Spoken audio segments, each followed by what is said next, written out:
wassalatu wassalamu ala nabiyina karim Muhammad wa ala alihi wa sahbihi wa man tabi'ahum bi ihsan ila yaumil amma ba'du.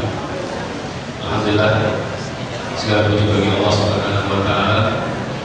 Dengan izin dan karunia maka pada sore hari ini kita dikumpulkan oleh Allah Subhanahu wa taala di dalam satu majelis yang mudah-mudahan majelis ini adalah merupakan majelis yang diridhai oleh Allah Subhanahu wa taala. Amin ya rabbal alamin.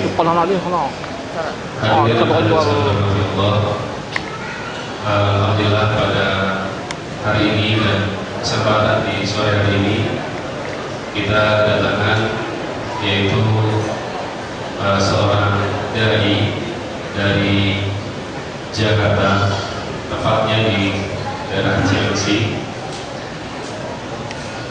yang insya Allah pada datang ke Pontianak untuk dalam rangka safari dakwah 2 hari. Beliau adalah Ustaz Badrus Salam Hafizahullah, yang mana pada kesempatan di sore hari ini insya Allah akan memberikan tausiah dan yaitu ceramah ilmiah yang mana dengan tema yaitu manhaj atau metode Al-Imam Asy-Syafi'i rahimahullah di dalam beribadah, yaitu Al-Imam Asy-Syafi'i rahimahullah.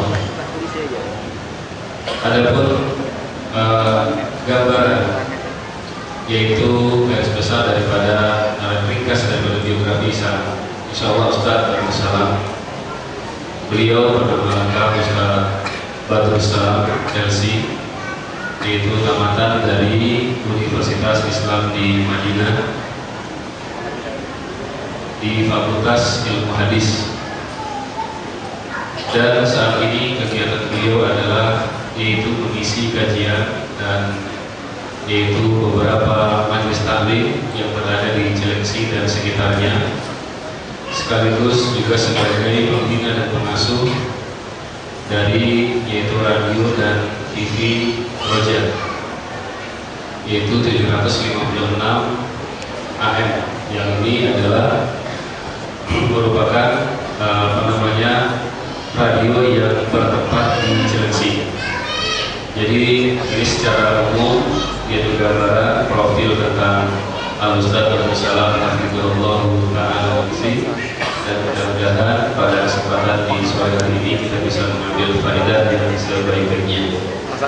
Adapun sebelum kita masuk kepada yaitu materi, ada beberapa hal yang ingin kita sampaikan di sini.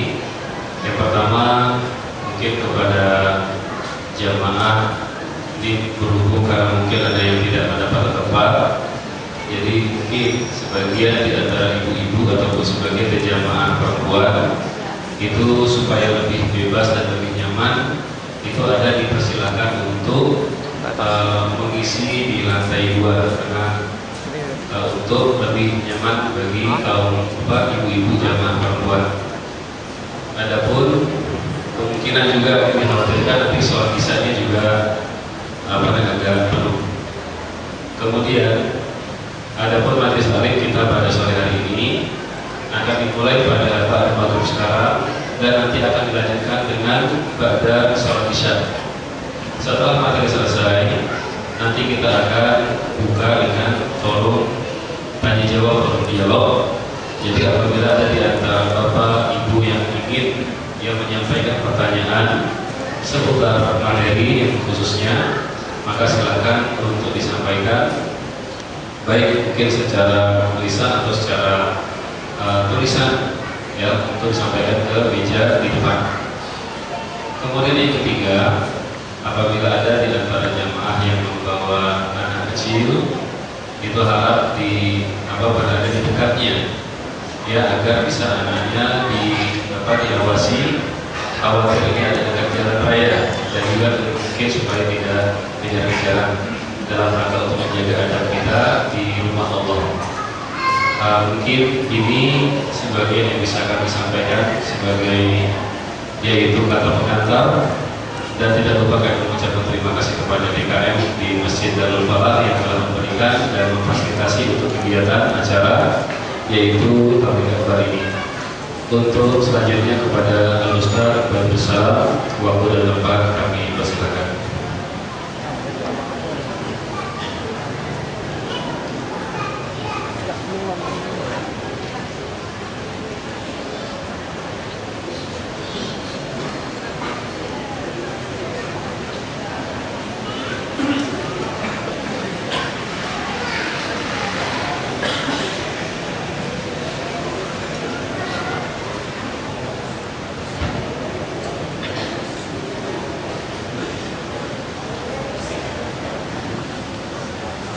Assalamualaikum warahmatullahi wabarakatuh.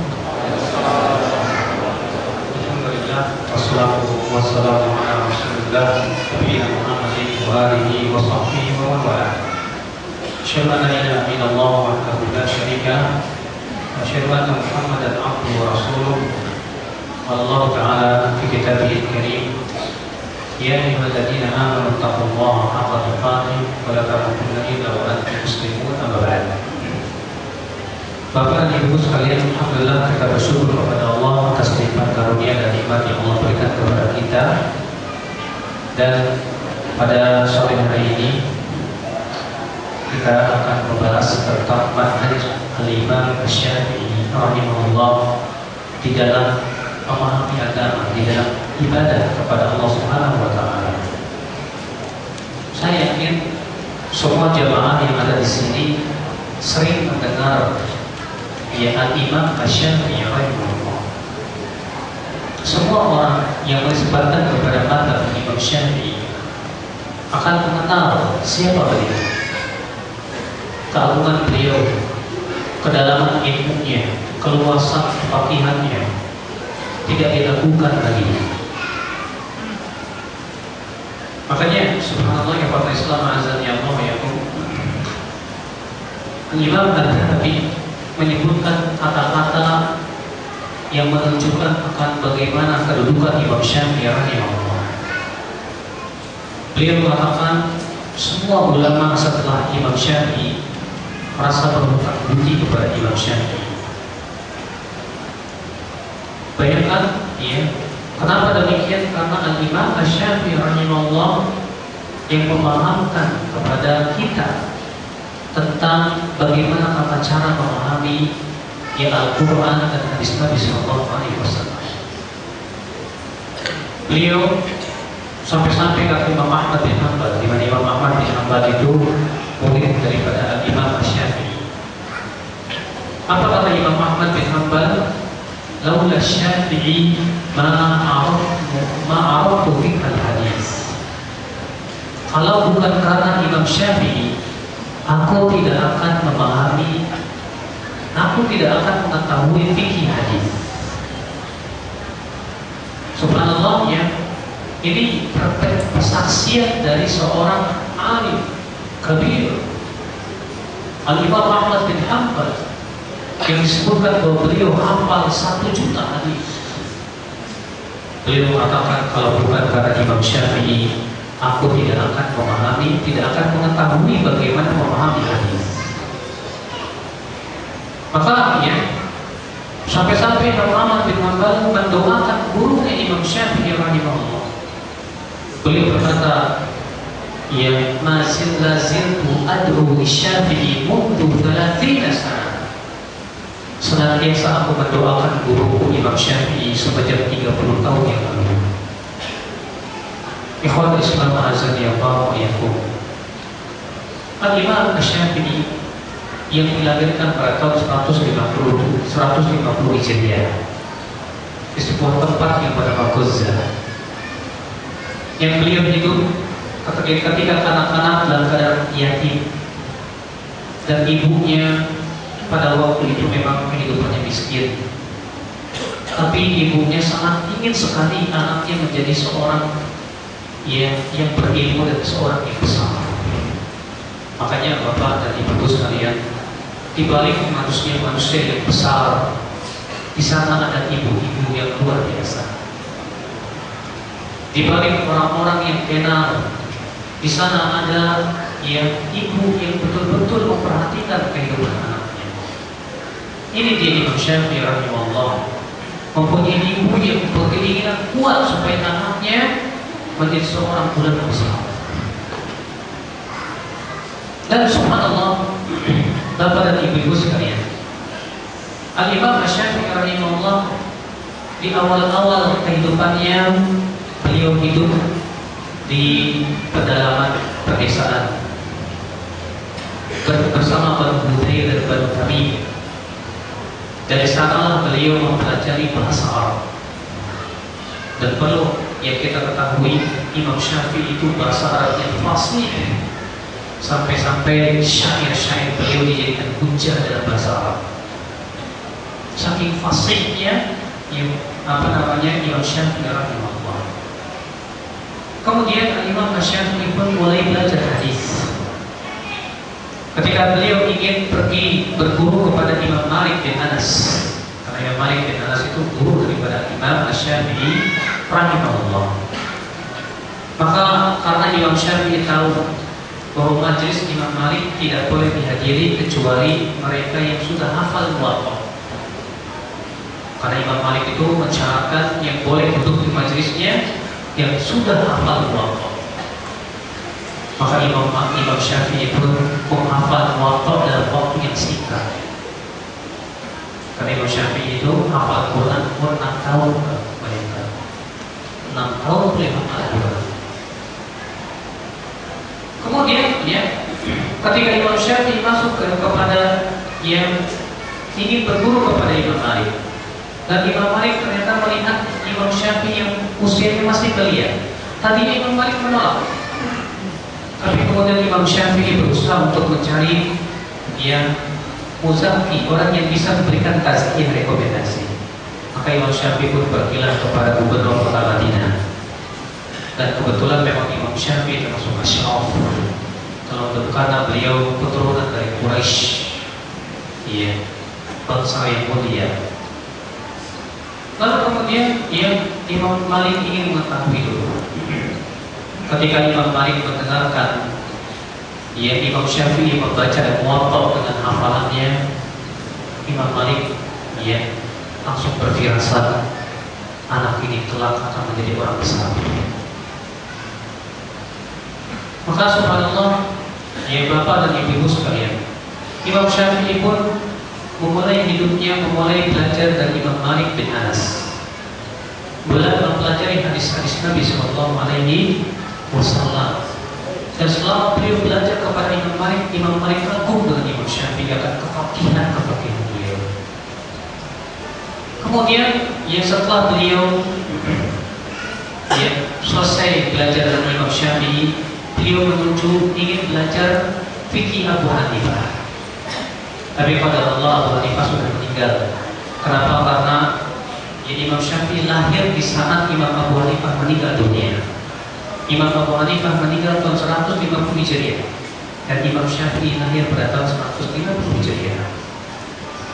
Namun beliau berguru kepada murid ternama Imam Abu Hanifah, yaitu Muhammad bin Al-Hasan.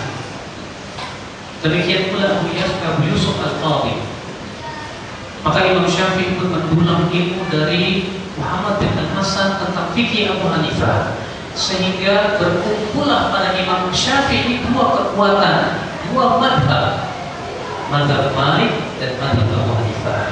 Madhab Abu Hanifah dikenal dengan Ashabul Rawi, dan madhab Malik dikenal dengan Ashabul Hadis.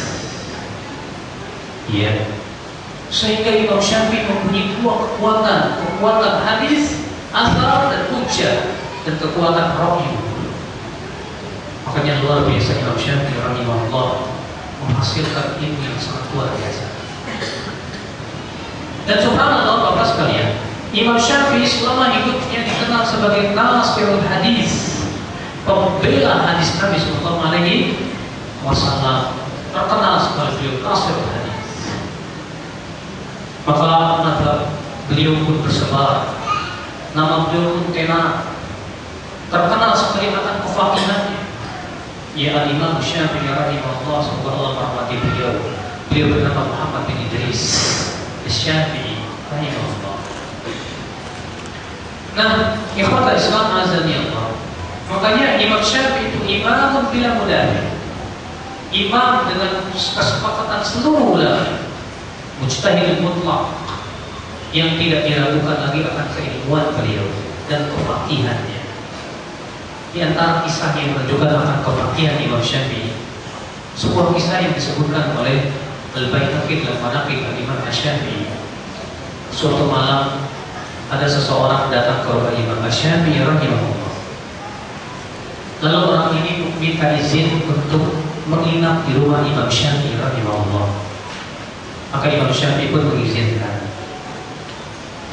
Rupanya bapak sekalian dan ibu-ibu ya, orang ini menginap di rumah Imam Syafi'i ada tujuan. Tujuannya ingin melihat bagaimana ibadahnya Imam Syafi'i. Karena dia mendengar akan kehebatan Imam Syafi'i rahimahullah dalam keilmuannya, ketakwaannya, waroknya dan yang lainnya.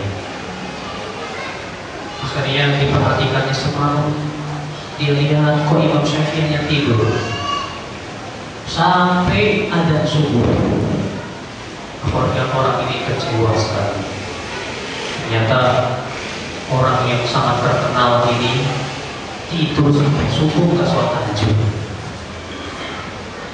Di pagi harinya dia pun berkata kepada Imam Syafi'i, "Hai Imam, aku nginep di rumah kamu itu sengaja ingin melihat bagaimana ibadah engkau. Tapi ternyata semalaman saya lihat kamu cuma tidur, baru bangun dan dibangunkan dengan adzan subuh." Kata Imam Syafi'i, "Tadi malam aku tidak tidur. Tadi malam aku memikirkan suatu hadis di mana Rasulullah SAW bersabda kepada seorang anak yang bernama Abu Tufail. Dia bersedih hati karena kehilangan burung kesayangannya yang bernama Tufail. Rasul bersabda kepada Abu Tufail, "Ya Abu Tufail, mada fa'alat Tufail?" Hai Abu Tufail, apa yang dilakukan dengan burung Tufail? Fastambat minhu, aku berhasil mengistimbat lebih dari 100 faedah. Bayangkan kefaqihan Imam Syafi'i rahimahullah. Aku berhasil mengambil dari hadis ini 100 faedah hukum. Masya Allah. Lihat bapak sekalian ya, bagaimana kefaqihan Imam Syafi'i rahimahullah. Walaupun memang kalau dibandingkan tentang hafalan, Imam Ahmad bin Hanbal jauh lebih hafal daripada Imam Syafi'i. Antum bandingkan saja musnad Imam Syafi'i itu cuma segini Pak tebalnya, 1 jilid dan tebalnya cuma segini. Sementara musnad Imam Ahmad bin Hanbal itu berjilid-jilid. Ya, Masya Allah. Tapi kefaqihan Imam Syafi'i luar biasa. Memang Imam Syafi'i mengakui bahwa murid Imam Ahmad bin Hanbal itu lebih tahu tentang hadis. Sampai beliau berkata kepada muridnya, "Ya Ahmad, anta a'lam minni bil hadis." Hai Ahmad, kamu lebih tahu dari saya tentang hadis Nabi SAW. Fa idza kana haditsan sahihan, kalau ada suatu hadis yang telah sahih, akhbirni, kabarkan saja kepada saya. Ya, baik dari Kufah atau dari Hijaz, dari Yaman, terserah. Hatta adhab ilaih, sehingga aku bisa berpendapat dengan hadis tersebut. Imam Asy-Syafi'i rahimahullah seorang yang sangat tawadhu sekali. Dia tidak pernah merasa dirinya lebih daripada yang lain. Bayangkan, saya sudah sampaikan tadi bagaimana pujian Imam Syafi'i kepada muridnya Imam Ahmad bin Hanbal. Padahal Imam Syafi'i jauh lebih tua daripada Imam Ahmad, jauh lebih berilmu dan sangat dalam kefaqihannya. Tapi Imam Syafi'i mengakui murid lebih alim dari dia tentang ilmu hadis. Luar biasa. Seorang guru mengakui keilmuan muridnya jarang sekali, kecuali guru-guru yang tawadhu, yang guru-guru yang tidak merasa dirinya lebih hebat dari yang lain. Iya. Subhanallah, dan Imam Syafi'i memang orang yang tawadhu sekali. Tapi Imam Ahmad pun juga sangat cinta kepada gurunya Imam Syafi'i. Imam Ahmad bin Hanbal ya belajar kepada Imam Syafi'i rahimahullah. Ya. Dan beliau merasa gembira sekali bertemu dengan Imam Syafi'i rahimahullah. Makanya ya akhwat Islam, lihat murid-muridnya Imam Syafi'i menjadi ulama semua loh. Imam Ahmad bin Hanbal, murid Imam Syafi'i yang paling ternama, yang kemudian menjadi madhab tersendiri namanya madhab Hanbali. Padahal madhab Imam Ahmad itu muridnya Imam Syafi'i rahimahullah. Ikhwan Islam, di antara murid beliau juga yang terkenal Al-Imam Al-Buzari. Ya, bisa dikatakan beliau itu tangan kanannya Imam Syafi'i rahimahullah. Dan Imam Al-Buzari lah yang membela madhabnya Imam Syafi'i rahimahullah. Akhal Islam azan yang Allah wa. Saya tidak ingin berbicara panjang tentang kehidupan Imam Syafi'i. Yang terpenting yang saya ingin bahas adalah bagaimana metode Imam Syafi'i di dalam menerapkan ibadah. Bagaimana metode Imam Syafi'i di dalam beragama. Ini penting sekali, Pak. Ini yang membuat Imam Ahmad bin Hanbal senang kepada Imam Syafi'i rahimahullah. Iya. Ikhwatul Islam azani Allah wa iyyakum. Ketahuilah, ada beberapa poin yang sangat penting sekali yang ditetapkan oleh Al-Imam Asy-Syafi'i rahimahullah. Apa itu? Yang pertama, al-iltizam bil kitab was sunnah wa taqdimuha 'ala al-aql. Berpegang kepada Al-Qur'an dan hadis dan lebih mendahulukan Al-Quran dan hadis di atas akal. Ini keistimewaan Imam Asy-Syafi'i rahimahullah. Ya. Imam Asy-Syafi'i rahimahullah yang Islam azani Allah wa selalu menetapkan dan menerapkan kepada murid-muridnya untuk senantiasa merujuk kepada Al-Quran dan hadis Nabi Sallallahu Alaihi Wasallam, dan agar tidak menjadikan akal itu melebihi Al-Quran dan hadis Nabi Sallallahu Alaihi Wasallam. Lihat bagaimana Imam Syafi'i rahimahullah menetapkan agar beliau menyuruh murid-muridnya untuk berpegang kepada Al-Quran dan Sunnah Rasulullah Sallallahu Alaihi Wasallam. Di antaranya perkataan Imam Syafi'i rahimahullah. Kata beliau ketika beliau menetapkan tentang sunnah Nabi Sallallahu Alaihi Wasallam, kullu ma sanna Rasulullah Sallallahu Alaihi Wasallam bima laysa fihi kitabun wa bima katabna fi kitabina hadza risalah ma dzukira wa man Allah bihi 'ala al-ibad min ta'allum al-kitab wal hikmah dalilun 'ala anna hikmata sunnah Rasulullah sallallahu alaihi wasallam. Semua yang disunnahkan oleh Rasulullah dari apa-apa yang tidak ada padanya Al-Quran dan yang telah kami catat dalam kitab kami ini, dari apa yang Allah berikan kepada hamba-Nya berupa yang mengajarkan Al-Quran dan hikmah, semua itu dalil bahwa hikmah itu adalah sunnah Rasulullah Sallallahu Alaihi Wasallam. Beliau menetapkan bahwa hikmah itu sunnah yang harus kita pegang, dan bahkan beliau mengajarkan Bapak sekalian agar kita hanya taklid kepada Al-Quran dan hadis Nabi Sallallahu Alaihi Wasallam. Pernah Imam Syafi'i ditanya oleh muridnya yang bernama Ishaq bin Rahawiyah atau Rahawi. Bapak tahu Ishaq bin Rahawiyah kan? Beliau mujtahid mutlak, keilmuan beliau luar biasa. Beliau disebut dengan mufti Khurasan, dan beliau itu muridnya Imam Syafi'i. Pernah yang Imam Syafi'i ditanya oleh Ishaq bin Rahawiyah tentang suatu hadis. Lalu Imam Syafi'i pun membawakan hadis tersebut. Lalu Ishaq bin Rahawiyah berkata kepada Imam Syafi'i, "Ataqulu bihi?" Apakah kau berpendapat dengan hadis tersebut, hai Imam Syafi'i? Maka Imam Syafi'i marah, dipukulnya dada Imam Ishaq bin Rahawiyah, sambil berkata, "Aku berharap, apakah kamu yang disebut dengan mufti Khurasan? Aku berharap kalau ada orang lain yang menggantikan kedudukan kamu. Antara anani alaiya sunnah, apakah kamu lihat saya ini memakai pakaian gereja, sehingga kalau saya berpendapat membawakan hadis, saya pun tidak berpendapat dengan hadis Nabi Sallallahu Alaihi Wasallam." Masya Allah. Ketika muridnya Ishaq bin Rahawayh atau Rahuya berkata kepada Imam Syafi'i rahimahullah, apakah engkau berpendapat dengan hadis ini ya Imam Syafi'i? Apa kata Imam Syafi'i? Apakah kamu mengira saya ini memakai baju berbeda sehingga kalau saya membawakan hadis saya tidak berpendapat dengan hadis? Subhanallah. Beliau lagi berkata apa?